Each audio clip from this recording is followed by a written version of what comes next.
You just realized that you needed to hire someone yesterday. How can you find amazing candidates fast? Easy. Just use Indeed. When it comes to hiring, Indeed is all you need. Stop struggling to get your job posts seen on other job sites. Indeed-sponsored jobs help you stand out and hire fast. With sponsored jobs, your post jumps to the top of the page for your relevant candidates so you can reach the people that you want faster. And it makes a huge difference. According to Indeed data, sponsored jobs posted directly on Indeed have 45% more applications than non-sponsored jobs. Plus, with Indeed-sponsored jobs, there's no monthly subscriptions, no long-term contracts, and you only pay for results. How fast is Indeed? Well, in the minute I've been talking to you, 23 hires were made on Indeed, according to Indeed data worldwide. There's no need to wait any longer. Speed up your hiring right now with Indeed. And listeners of this show will get a $75 sponsored job credit to get your jobs more visibility at Indeed.com/BWN. Just go to Indeed.com/BWN right now and support our show by saying that you heard about Indeed on this podcast. Indeed.com/BWN. Terms and conditions apply. Hiring? Indeed is all you need. Talkspace is the #1 rated online therapy site, bringing you professional support from licensed therapists and psychiatrists who you can access anytime, anywhere. Talkspace makes getting help convenient. Signing up is easy. You can get paired with a licensed provider typically within 48 hours. You could take your appointments from the comfort and privacy of your home, and you could even talk things out between sessions by sending text messages to your therapist. Also, you with Talkspace can get therapy and medication all in one place, and Talkspace gives high-quality care that's backed by science. Talkspace partners with major research institutions to validate treatment methods, making sure you receive the best care possible from anywhere.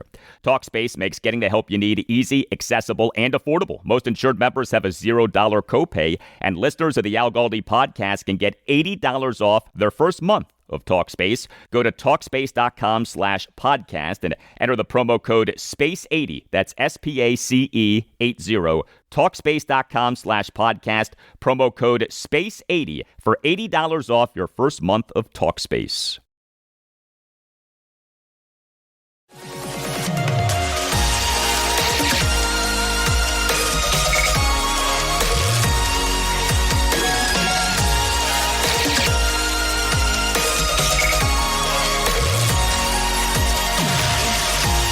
And away we go, episode 1126 of the Al Galdi podcast. It is Tuesday, August 5th, 2025, and we now are 3 weeks away from the Commanders' cut down to 53, the setting of the initial 53-man roster for the 2025 season.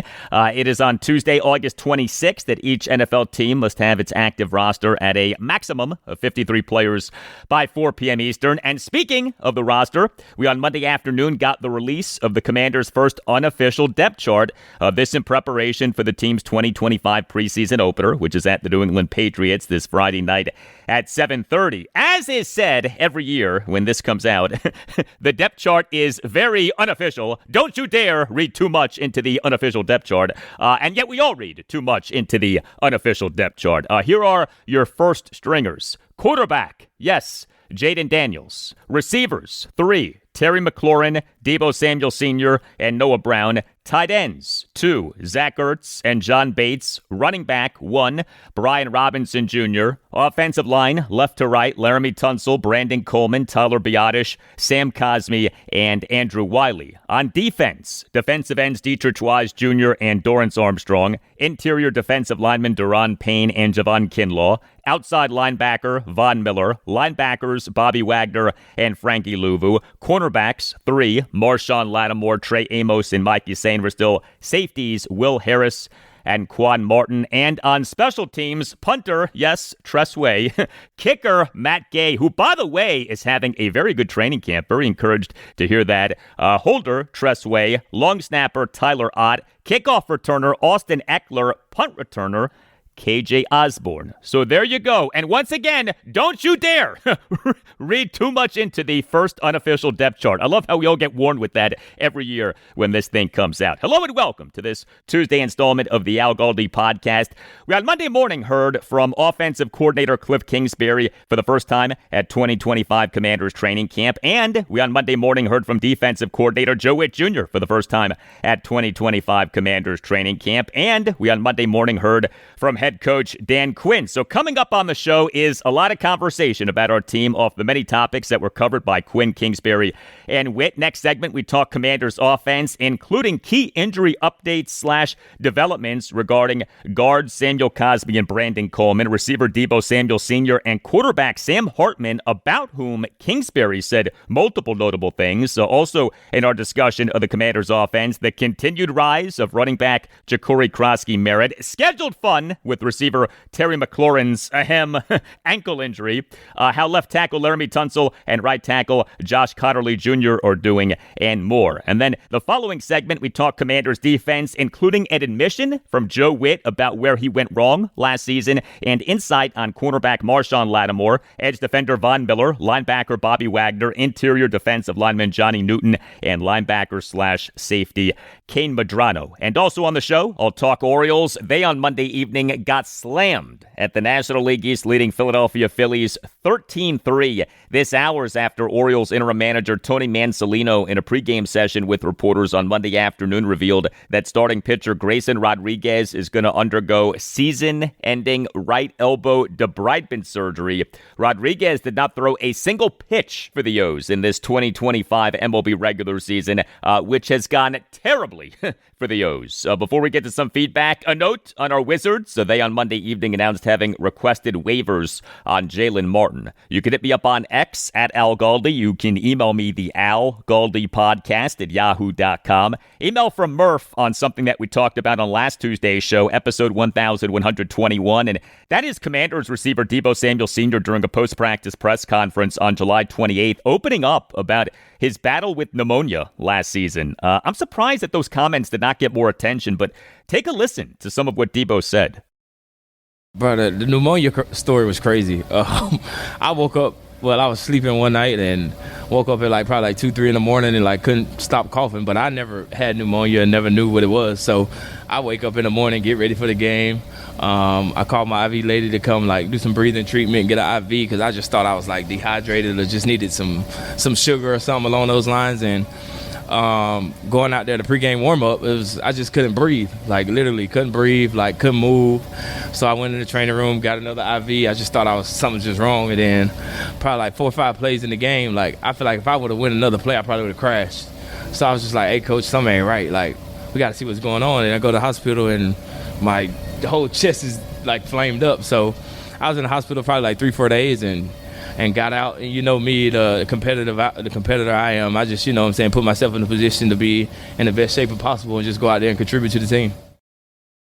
All right, frightening stuff from Deebo Samuel right there. Deebo in the 2024 regular season played in 15 of the San Francisco 49ers 17 games, so it's not like he missed a bunch of games, but he had a down season. He had an NFL career worst yards per touch of just 8.67, had just 806 yards from scrimmage, and had just 4 combined receiving and rushing touchdowns. However, what he said about his bout with pneumonia absolutely adds key context to his down season, and also to the reports that he was out of shape last season. And so with all of that as a backdrop, we have this from Murph. Writes Murph, "Hey Al, as a pulmonologist, I took note after hearing your recent podcast that indicated that Deebo was actually hospitalized for 3 days for pneumonia last year in and around the football season. Realized that most community-acquired pneumonias spend no time in the hospital and have very little gas exchange abnormalities. It's oral antibiotics and you're better quickly. So for an individual to be hospitalized for 3 days for a pneumonia certainly suggests a very significant or extensive abnormality in his pulmonary function or gas exchange. He likely was on oxygen therapy as well as IV antibiotics. In many cases, even though the chest x-ray shows improvement, the gas exchange abnormalities last for months. Given all of this, I'm extremely hopeful that Deebo will have a significantly better year than he did last year. Always listening out here. Thanks very much for all the work you put into the pod." Well, thank you very much for that email, Murph. Murph, yet another doctor who listens to this podcast. I am convinced that this is the #1 podcast in the Washington, D.C. area in terms of listenership among doctors. I get so many emails from doctors. Excellent insight from Murph. It is fair to have questions and concerns about Deebo Samuel for this coming season, but the pneumonia saga clearly was significant and may well have been a reason, maybe even the biggest reason, for his down season last season. Email from Jacob regarding the Nationals' top pitching prospect, Travis Sakura, needing to undergo Tommy John surgery. Writes Jacob, I started listening to the podcast every morning a few months ago, and I'm a big fan. I'm always at work early, so I enjoy being able to listen during my commute. I'm sick to my stomach about the injury to the Nats' top pitching prospect, Travis Sakura, and I'm wishing him a full recovery. Someone told me a while back that when it comes to Washington, any sport for that matter, whatever can go wrong usually does.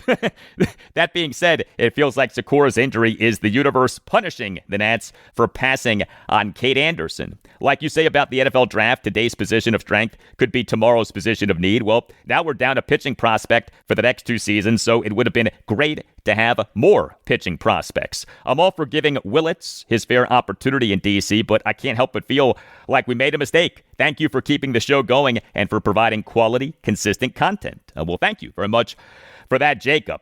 So the Nats on July 28th announced that their number one pitching prospect, starting pitcher Travis Sakura, had undergone a recent MRI exam that revealed a torn ulnar collateral ligament in his right elbow and thus was scheduled to undergo Tommy John surgery. He is likely to miss most, if not all, of the 2026 season. Just devastating news. Travis Sakura, per MLB Pipeline, is the number 24 overall prospect in baseball, and per Baseball America is the number 36 overall prospect in baseball. He's not just the Nats' top pitching prospect, he's among the top prospects in all of baseball, and he's a nice find by the Nats. They took him out of a high school in Texas in the 3rd round of the 2023 MLB draft. This season is just his age 21 season, so he's young enough to where his UCL reconstruction surgery certainly does not have to ruin his career, but the hope was that he would be major league ready at some point next season. We're now looking at least the 2027 season and maybe beyond. The Nats on July 13th, with the number 1 overall pick in the 2025 MLB draft, took shortstop Eli Willits out of a high school in Oklahoma. If the Nats truly felt like he was the best player in the draft, then I have no problem with them taking him, especially considering that position players are at much less injury risk than pitchers are. But a big-time problem for the Nats right now is organizational pitching depth. There's no doubt about that. The team, in terms of both starting pitching and relief pitching, has very little depth. At least with position players, the Nats have a good number of young, promising players. Now, we'll see how many pan out, but you can see reason for hope with the position players. With pitchers, look, the Nats do have some intriguing prospects, but the majority of them are not close to being major league ready, and the young pitchers at the major league level right now, beyond Mackenzie Gore, just are not offering much reason for hope. The good news is that 5 of the Nats' top 7 prospects per MLB Pipeline are pitchers, but the only one close to being major league ready is Cade Cavalli, and he's having a really bad season for AAA Rochester. Hey, if you are a Commanders fan and you're looking for good conversation about the team, check out bgobsession.com. BG Obsession, or BGO, has been the home of the most knowledgeable, friendly, and passionate Washington fans on the web since 2009. BGO is a special place in which you can join your fellow fans for smart football discussion, great contests, game day chats, and even lifelong friendships. If you are turned off by the toxicity of social media, visit and join BGO at bgobsession.com. bgobsession.com, home to your burgundy and gold obsession. Learning a new language opens the door to new friends, new cultures, and maybe even a whole new life. So why not start the journey today? There's over a dozen languages available to learn at your own pace so you can achieve your goals with material tailored to your individual proficiency level, interests, and time availability. I'm finally learning French after taking classes in high school and thrilled to finish what I'd started years ago. And my favorite part about Babbel is that it's dialogue-based. It helps me to actually practice conversations, and the speech recognition ensures I'm saying words correct them all. So get talking with Babbel. I want you to learn another language, so I'm teaming up with Babbel to gift you 55% off subscriptions, but only for our listeners at babbel.com/bluewire. Get up to 55% off at babbel.com/bluewire, spelled BABBEL.com/bluewire. babbel.com/bluewire. Rules and restrictions may apply. You just realized that you needed to hire someone yesterday. How can you find amazing candidates fast? Easy. Just use Indeed. When it comes to hiring, Indeed is all you need. Stop struggling to get your job posts seen on other job sites. Indeed-sponsored jobs help you stand out and hire fast. With Sponsored Jobs, your post jumps to the top of the page for your relevant candidates so you can reach the people that you want faster. And it makes a huge difference. According to Indeed data, Sponsored Jobs posted directly on Indeed have 45% more applications than non-sponsored jobs. Plus, with Indeed Sponsored Jobs, there's no monthly subscriptions, no long-term contracts, and you only pay for results. How fast is Indeed? Well, in the minute I've been talking to you, 23 hires were made on Indeed, according to Indeed data worldwide. There's no need to wait any longer. Speed up your hiring right now with Indeed. And listeners of this show will get a $75 sponsored job credit to get your jobs more visibility at Indeed.com/BWN. Just go to Indeed.com/BWN right now and support our show by saying that you heard about Indeed on this podcast. Indeed.com/BWN. Terms and conditions apply. Hiring? Indeed is all you need.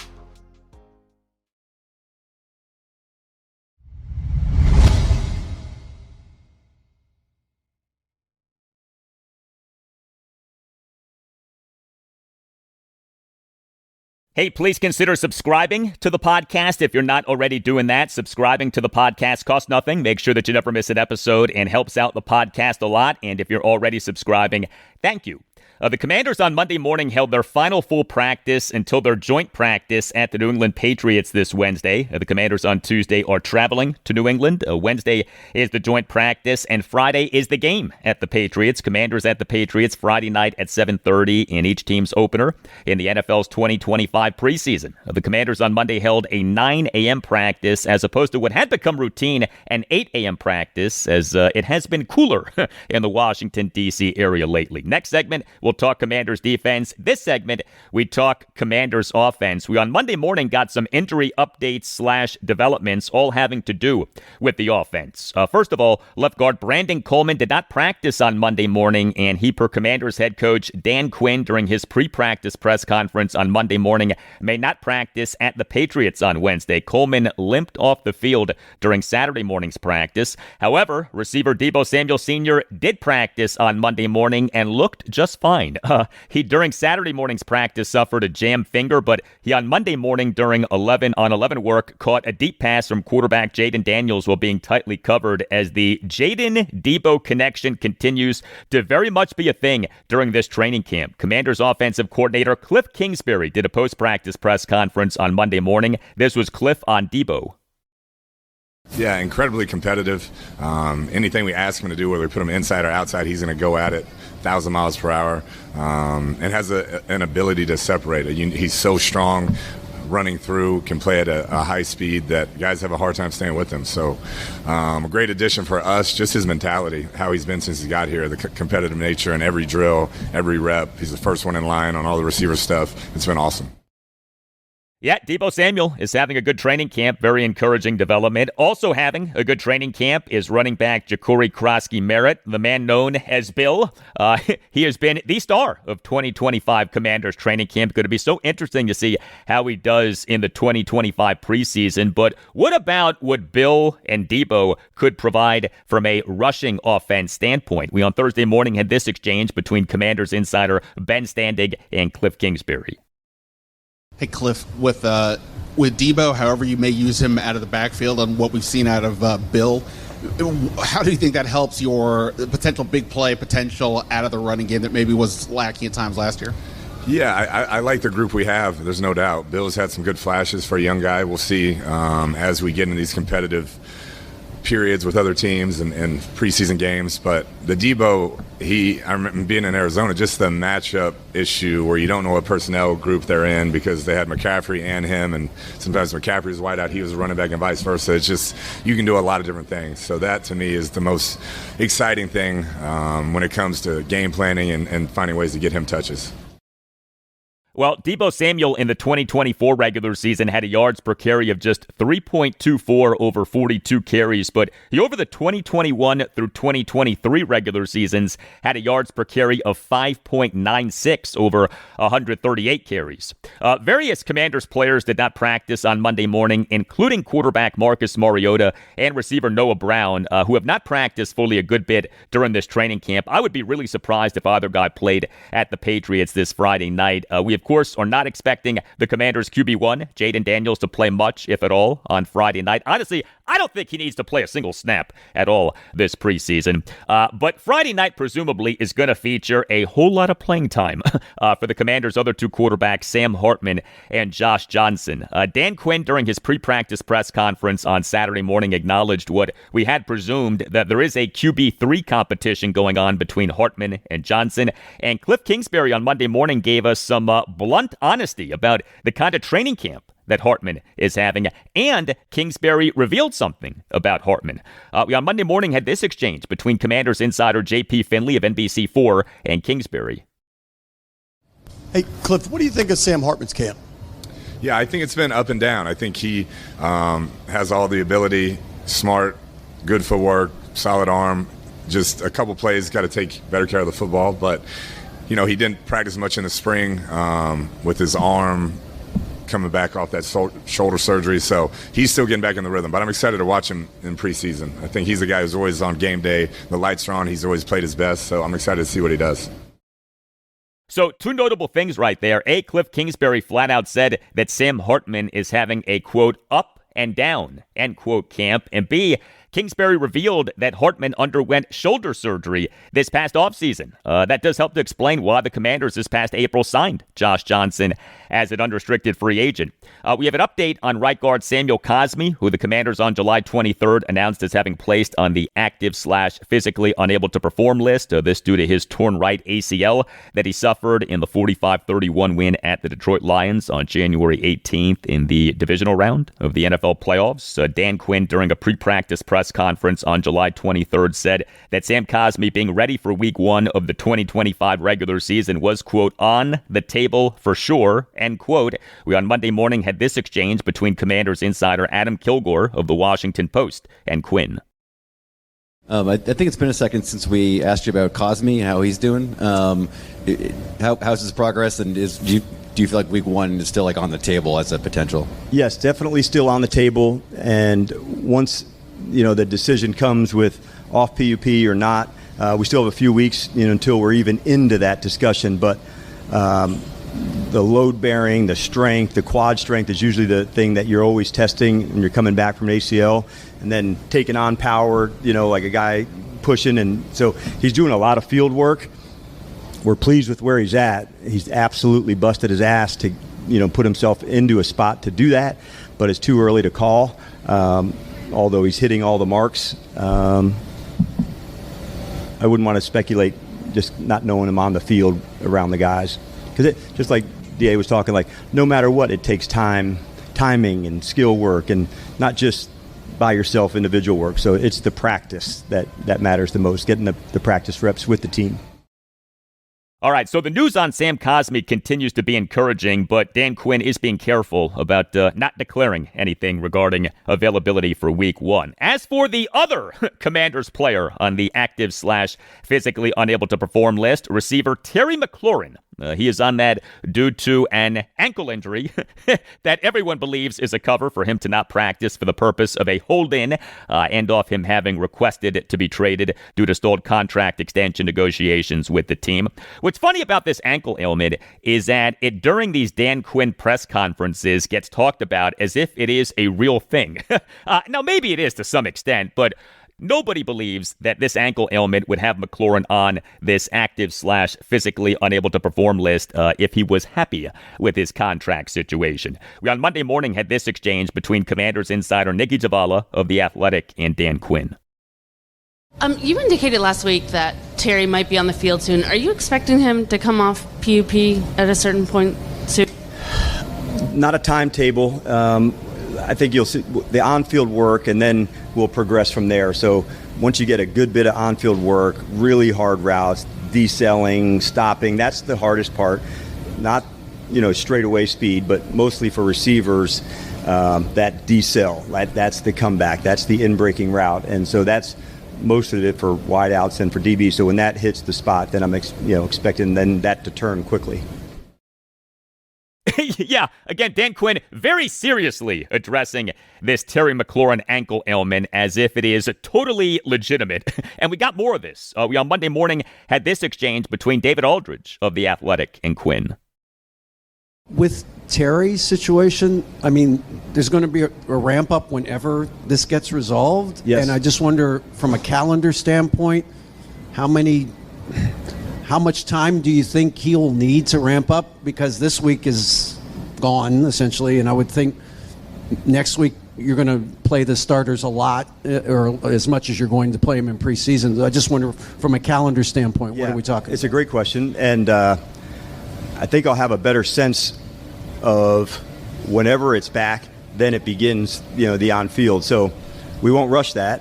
It's too important, but all of the guys need that at any position, at any spot. And so it really depends on the return. Then you can do the ramp up, but we won't shortchange that in one spot to say, okay, now hustle to go. I think we all have seen that through the years around the league, that somebody hustles back and, man, they got banged up. Maybe you didn't follow the process, and it's hard as a coach. But just stay disciplined when those moments happen, and all the guys follow the same, hey, let's ramp it back up and not miss one step. And we'll do that too. Yes, absolutely. This Terry McLaurin ankle situation, very serious. We need to hold a candlelight vigil for this Terry McLaurin ankle situation. I will say this. The good news with what is going on with McLaurin is that we don't have to worry about him being prepared for the start of the regular season. He's a terrific receiver. He's a veteran. He takes immaculate care of himself. He knows the offense. He has a very good rapport with Jaden Daniels. If/when this contract situation gets resolved before the start of the regular season, McLaurin will be good to go for week 1. A benefit of Terry McLaurin not practicing, and also Noah Brown sitting out a lot of practice time, is that other receivers are getting a good bit of work. And the receiver standing out during this camp is Luke McCaffrey. A big upcoming season for him off his disappointing rookie season. We on Thursday morning had this exchange between Ben Standig and Kliff Kingsbury. Obviously, without Terry, you got other receivers who have been having more reps. For a guy like Luke McCaffrey, where has his progress been since last year, since this offseason? Yeah, that's been, if you're going to find silver linings, some of those other guys being asked to step into starting type roles, and us as coaches figuring out, hey, worst case scenario, if these two guys, Noah and Terry, got hurt, what would this look like? How would we play personnel groups? What we need to do to maximize that group? So we've been working through that, but Luke has really come a long way from last year this time to now. Just the confidence. We're playing outside a lot for necessity. I think he can play inside as well, but he's made some plays. The young kid's had his number on some plays, but it's been a good battle, and he's definitely night and day difference from what he was last year at this time. Wow, Kliff Kingsbury on Luke McCaffrey, quote, night and day difference from what he was last year at this time, end quote. Let's talk offensive line. The Commanders on March 15th officially traded for Houston Texans left tackle Laremy Tunsil. The Commanders on April 24th took offensive tackle Josh Conerly Jr. out of the University of Oregon with the number 29 overall pick in the 2025 NFL Draft. We on Thursday morning had this back and forth between Mitch Tischler of Monumental Sports Network and Kliff Kingsbury. Having a tackle as accomplished as Laremy Tunsil out there, how much can that allow you to expand what you're trying to do offensively? You feel really good letting him go one-on-one against most guys. So a lot of times if you might have given some sort of chip or help there with the tight end, you can just let him eat, which definitely allows you to free release some backs, get some people out. So it's, for a play designer, what we do each and every week, it definitely makes it easier. And with Josh Conerly, what have you seen out of him so far? What do you like? What do you kind of want him to continue to work on? Yeah, a guy who's super talented. Has everything you want. He's made the adjustment from left to right tackle, and I think there's still some fundamental stuff that he's got to get used to playing over on the right side, which takes some time, but he's game. Asks great questions, studies hard, works hard, so he's pretty much right where we expect him to be. Yeah, and going back to Laremy Tunsil, key insight from Kliff Kingsbury on what Tunsil can mean in terms of an expansion of the playbook. He sets up to be Washington's best left tackle since the days of Trent Williams as the Redskins starting left tackle. And what about Kliff Kingsbury himself as he enters his second season as Commanders' offensive coordinator? We on Monday morning had this exchange between Adam Kilgore and Dan Quinn. From year 1 to year 2 with a coordinator in a new place, or with a new head coach, you and Kliff's relationship, where's the biggest area of growth that you expect to see? We're fortunate that not just at the coordinator, but at the assistant level, we had just an unusual year where people had a chance to to move, and they ended up staying. And so that was a big deal. I think it comes from the staff part first of collaboration. When you're first putting in a system at the coordinator level, you're the resident expert in that area, and there may be new people that you haven't worked with and you're feeling that part out. Well, now you've gone through that, ups, downs, highs, lows, and you can really collaborate at a higher level.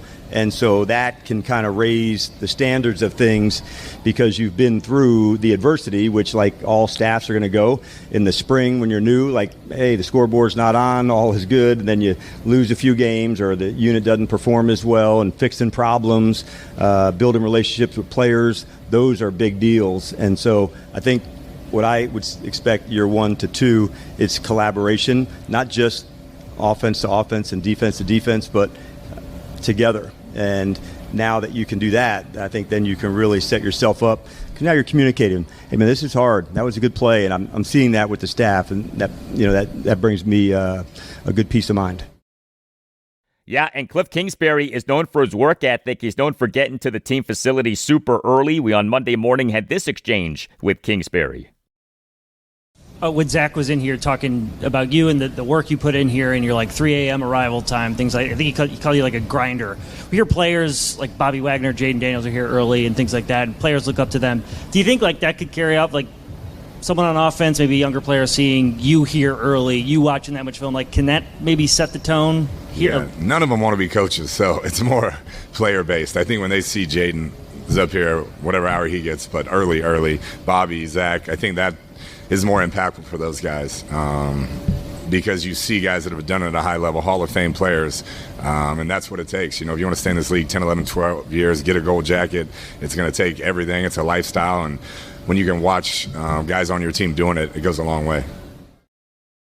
Well, the Commanders last season, of course, were outstanding offensively. The Commanders for the 2024 regular season were number 6 in the NFL in total offense per Aaron Schatz's DVOA metric, number 4 in the NFL in expected points added per play, EPA per play per RBSDM.com, number 10 in the NFL in yards per play, number 6 in the NFL in points per play, number 4 in the NFL in third down efficiency, 45.6%, and number 1 in the NFL in fourth down efficiency, 87%, 20 for 23. There, of course, are reasons to believe that offensive regression is coming. Third and fourth down efficiencies do tend to fluctuate year to year. Also, the Commanders last season were very healthy, so if they this coming season have bad injury luck, that could derail the offense. But what's also possible is that the offense this coming season is even better than the team's offense was last season, especially considering the potential for Jaden Daniels to be even better, and that offensive coaching staff continuity that we heard Dan Quinn reference. All of the Commanders' major offensive assistants from last season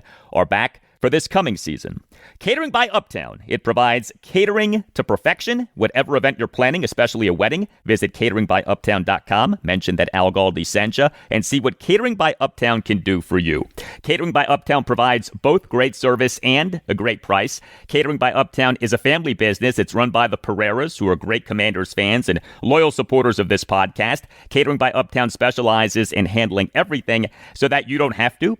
Catering by Uptown understands that special events deserve to be celebrated in style and thus takes care of every detail so that you can enjoy your event. Great service, amazing cuisine, and reliability are the foundation of what makes Catering by Uptown one of the most referred caterers throughout Maryland, Washington, D.C., and Northern Virginia. And know this, if you visit cateringbyuptown.com and click on venues, you can set up your own personal tour of one of Catering by Uptown's premier venues, including outstanding waterfront venues. Catering by Uptown offers the ability to coordinate services at over 100 of the best reception halls, vineyards, farms, historic homes, event venues, banquet facilities, and wedding venues in the area.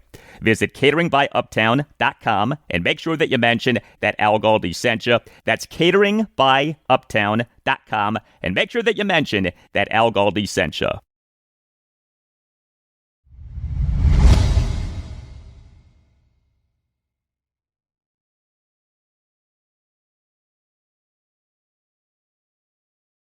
More now from Commanders training camp, off the team practicing on Monday morning and with the joint practice at the New England Patriots on Wednesday and then the preseason game at the Patriots on Friday night. Let us talk Commanders defense. Commanders defensive coordinator Joe Whitt Jr. did a post-practice press conference on Monday morning. We, during that presser, had this back and forth between Commanders insider Liam Griffin of the Washington Times and Whitt.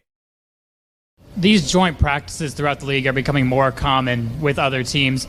From a defensive standpoint, what is the value of these joint practices for your squad? It goes both ways. So, when you go against each other so much, they start to know your calls, you start to know their calls. You get used to the releases of the receivers, you get used to the sets of the blockers.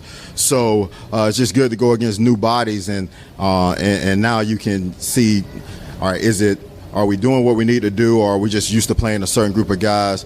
Can we play our play style on the road? Can we travel with it? So I really enjoy joint practices, and hopefully, with DQ, we can keep it clean. The league has had a couple fights the last couple years, and we don't operate that way. We're a clean unit, and so hopefully we get up there and just get good work in, get quality work from both sides. Coach Quinn had mentioned using the offseason for the coaches as well to kind of like reassess and see what went well and what you needed to be improved on from last season. Is there anything that you as a coach, you looked at and said, this is what I want to get better at going into training camp? Yeah, there were a number of things to myself, and this might sound silly. My motto, and I have it on my board right now, is let's do what's right, don't necessarily be right. As coaches, you think you have all the answers all the time, and so I'm being very cautious to listen to everybody and make sure I'm doing what's right, not necessarily trying to prove that I am right, if that makes sense. And so allowing the coaches just to coach, getting out the way, putting the scheme in, detailing it out from a schematic standpoint in the meeting rooms, and allowing them to go do it, and focus on calling it in the right situations, and then making sure that we're putting the players in the best situation, utilizing them. I don't think I did a good enough job in certain spaces with Frankie and Jeremy. We did good jobs, but the whole 11, I have to do a better job of using people's skill sets. So those were the three main things that I really focused on my growth. All right, some good introspection from Joe Whitt right there. The Commanders for the 2024 regular season had the following rankings: number 23 in the NFL in total defense per Aaron Schatz's DVOA metric, number 22 in the NFL in expected points added allowed per play per RBSDM.com, number 15 in the NFL in lowest opponent's third down efficiency, 38.2%, tied for number 20 in the NFL in takeaways, 17. And specific to the Commanders' run defense in the 2024 regular season, the team had these rankings: number 27 in the NFL in expected points added allowed per play on called running plays per RBSDM.com, number 28 in the NFL in fewest yards allowed per rushing attempt, 4.77. The team's defense last season overall was not good, needs to be better, and there is pressure on Joe Whitt for the defense to be better. How is the defense doing? We, during head coach Dan Quinn's pre-practice press conference on Monday morning, had this back and forth between Commanders insider John Keim of ESPN and Quinn. What has jumped out to you about the defense through camp so far? Well, I think Joe's trying to emphasize different things on different days. I like that we've pushed ourselves on man-to-mans to see. In the spring, you naturally do more zone. There's no contact. You're just trying to do the best you can, so you emphasize different things in different parts of the year. But I like the communication that I'm hearing from them. I like the rotation and utilizing the big guys in different ways. But we're got a long way to go in terms of how we want to get the ball. We got a long way to go in tackling, but I like that Joe's really mixed in a lot of man-to-mans. Do you feel that because of who you have at corner now this year that you can play more of that effectively, and what's the impact of that? That's the goal, to test, and find out where you're at, what you can do. And so now that we are getting into more of that, it's good. Now, what's matchups, and we'll do some of that this weekend again. So I'm looking forward to, heading up to New England. I've known Mike for a long time, so I'm looking forward to getting up there and working with those guys too.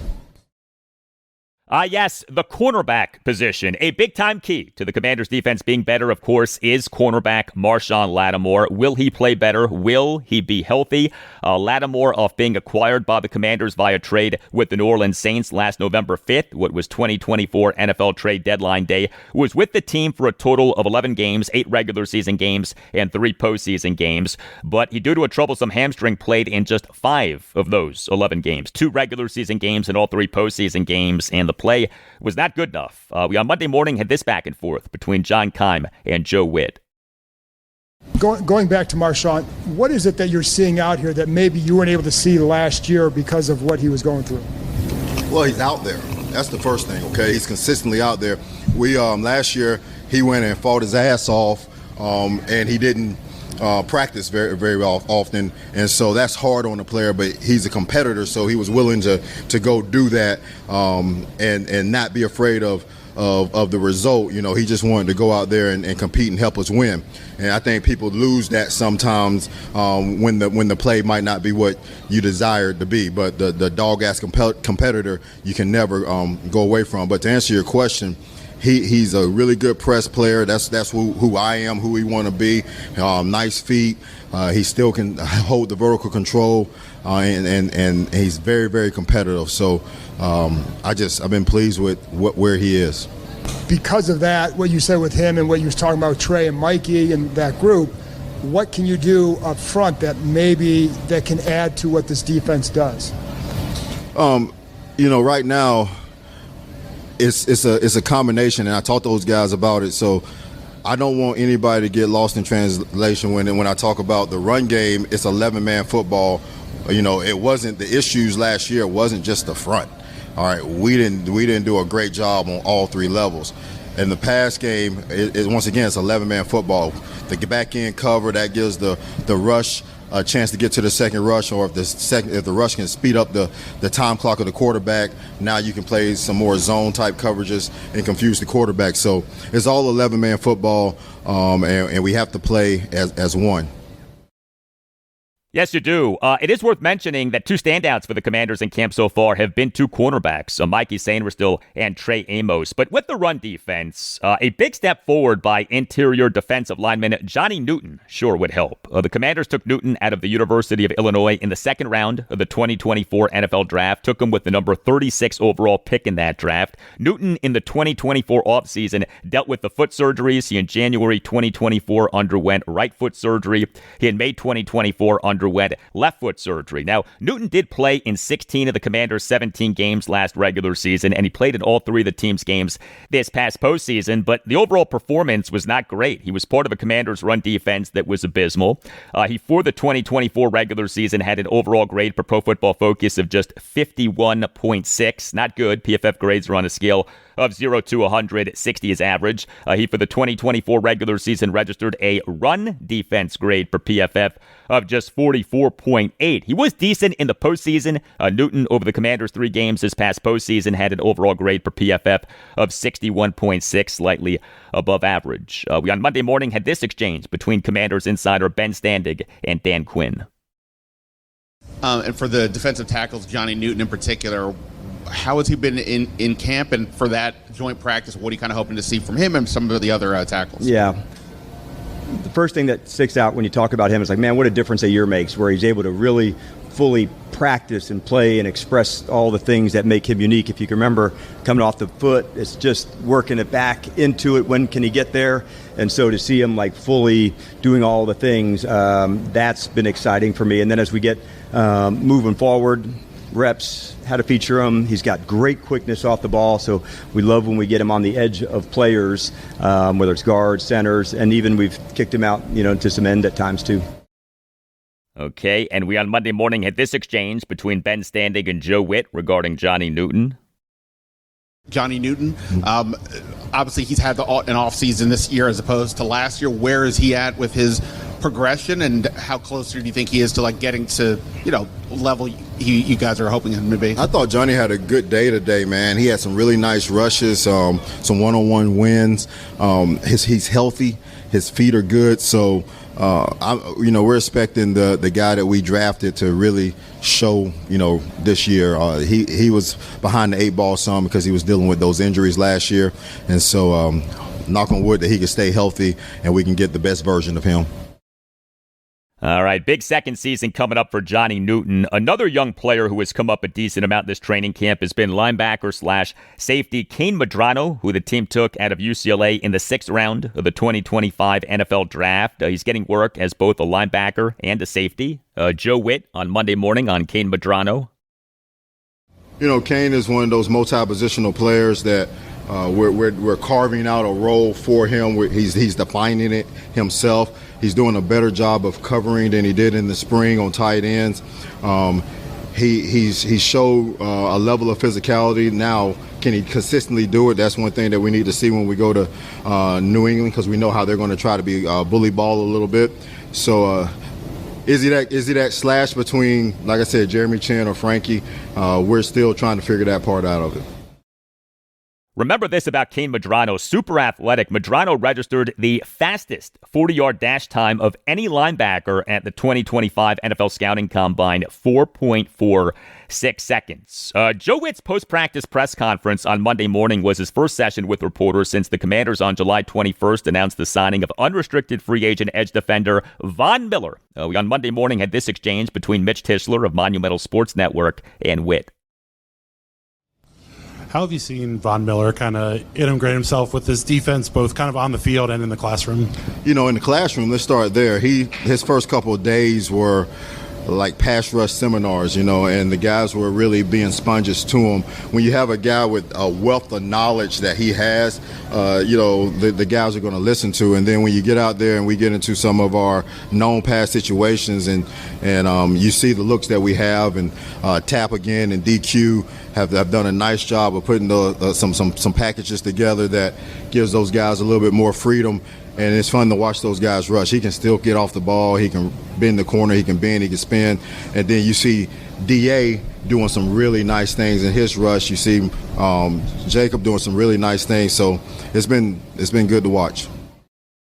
And Von Miller gives the Commanders 2 likely/certain future Pro Football Hall of Famers on defense, the other being linebacker Bobby Wagner. We on Monday morning had this exchange between Commanders insider Nikki Davala of The Athletic and Dan Quinn. With Bobby Wagner, you've been around him quite a bit throughout his career. Even at this stage in his career, does anything change with him as far as this process? What allows him to keep doing what he's doing at such a high level? Yeah, I wish I've coached him every year of my career. He's very disciplined. He's very structured in his routine of how he goes about it. He's methodical. You'll see him in with Chad really early, workouts, but he really trusts that. Now he's, what do I tweak? How do I get it better, this one? But it does come from the work. I would say some people manage, okay, I'm on, I'm off. There's not really an off switch with him. Part of him is the work ethic. I have put it in. I'm way past that. It's, I wouldn't say throwback in a way, but he really trusts that process of some might call it overtraining, but for him, what it does to his mind and how he gets ready, there's an advantage there too, Nikki. So he really has it, and he trusts it, and it's been effective for him. Yes, it has been. The Commanders on March 7th announced having re-signed Bobby Wagner, who had been set to be an unrestricted free agent in the 2025 offseason, off signing a 1-year deal with the team in March 2024 as an unrestricted free agent. Will the streak continue? Bobby Wagner, incredibly, has made the Associated Press All-Pro First Team or All-Pro Second Team for each of the last 11 regular seasons, 2014 through 2024. That is remarkable.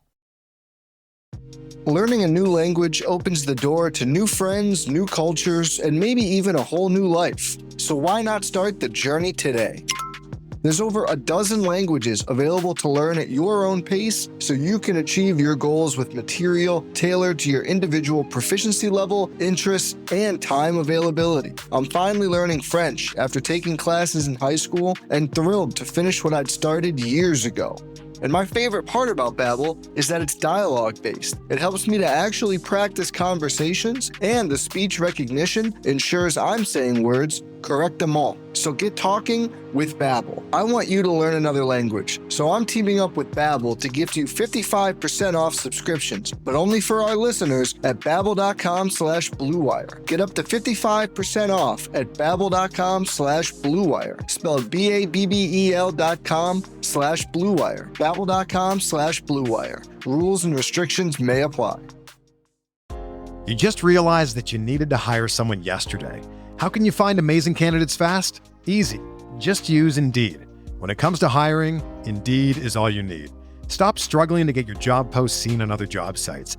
Indeed sponsored jobs help you stand out and hire fast. With sponsored jobs, your post jumps to the top of the page for your relevant candidates so you can reach the people that you want faster. And it makes a huge difference. According to Indeed data, sponsored jobs posted directly on Indeed have 45% more applications than non-sponsored jobs. Plus, with Indeed sponsored jobs, there's no monthly subscriptions, no long-term contracts, and you only pay for results. How fast is Indeed? Well, in the minute I've been talking to you, 23 hires were made on Indeed, according to Indeed data worldwide. There's no need to wait any longer. Speed up your hiring right now with Indeed. And listeners of this show will get a $75 sponsored job credit to get your jobs more visibility at Indeed.com/BWN. Just go to Indeed.com/BWN right now and support our show by saying that you heard about Indeed on this podcast. Indeed.com/BWN. Terms and conditions apply. Hiring? Indeed is all you need.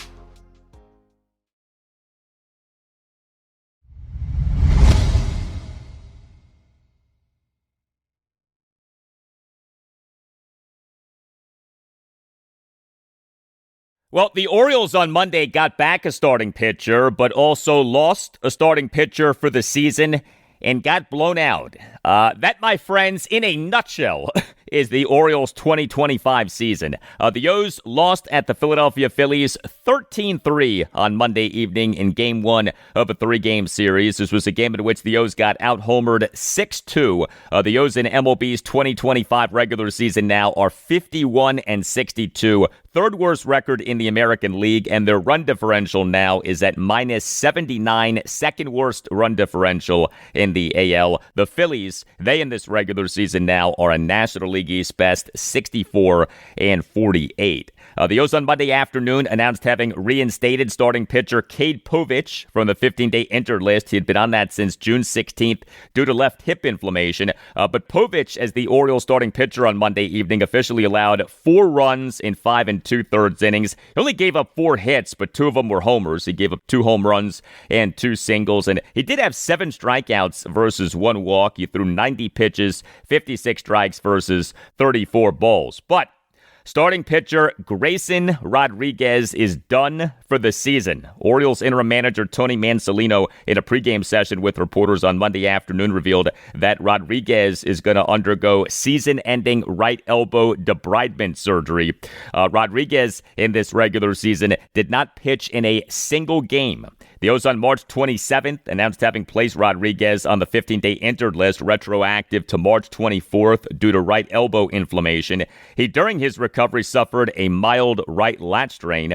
The O's on April 28th announced having transferred Rodriguez to the 60-day injured list. Mansolino, in a pregame session with reporters on July 18th, revealed that Rodriguez had been shut down due to right elbow soreness, and now we have this news that Rodriguez is going to undergo season-ending right elbow debridement surgery.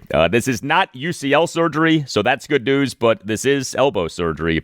And so the injury history for Grayson Rodriguez grows even more. Rodriguez in the 2024 regular season made just 20 starts. He was on the 15-day injured list from May 1st, 2024, retroactive to April 30th, 2024 to May 18th, 2024 due to right shoulder inflammation.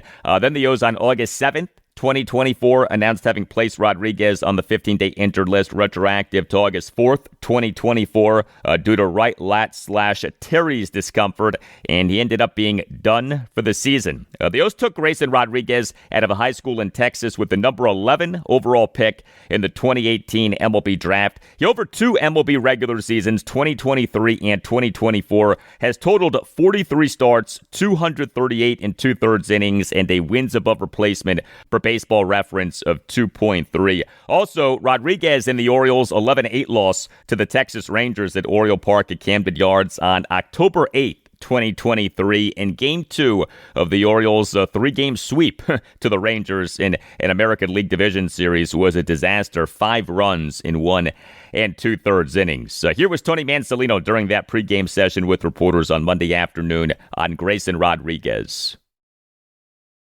We feel for him. The whole organization feels for him.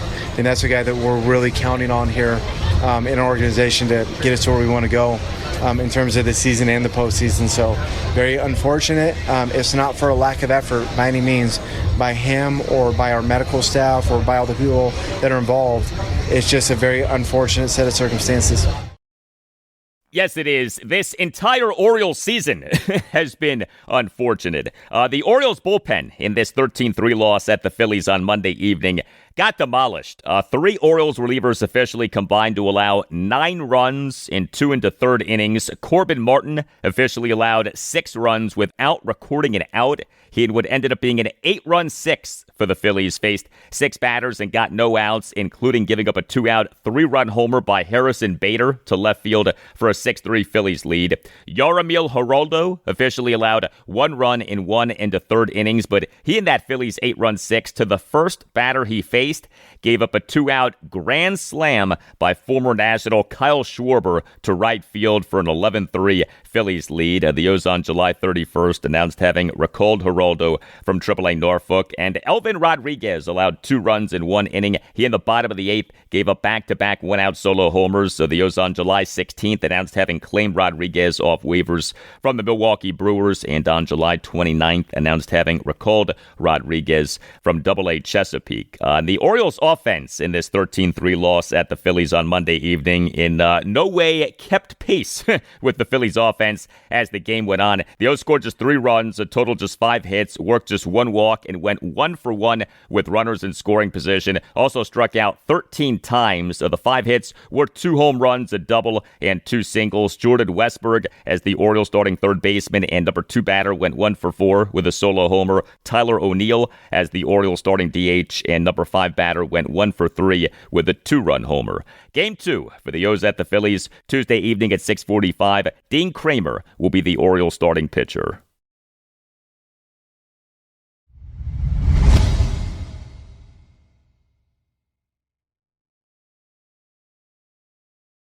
And that'll do it for you and me for now. Keep the feedback coming. You can hit me up on X at Al Galdi. You can email me the Al Galdi podcast at yahoo.com. Wednesday show, episode 1127, will include a lot for you on the Commanders. Also on Wednesday show, I'll talk Nationals and Orioles. The Nats are home to the Athletics Tuesday evening at 6:45 in Game 1 of a 3-game series. The O's are at the Philadelphia Phillies Tuesday evening at 6:45 in Game 2 of a 3-game series. Have a great rest of your Tuesday, and I'll talk to you on Wednesday. Hey, Kliff, what do you think of Sam Hartman's camp? Yeah, I think it's been up and down.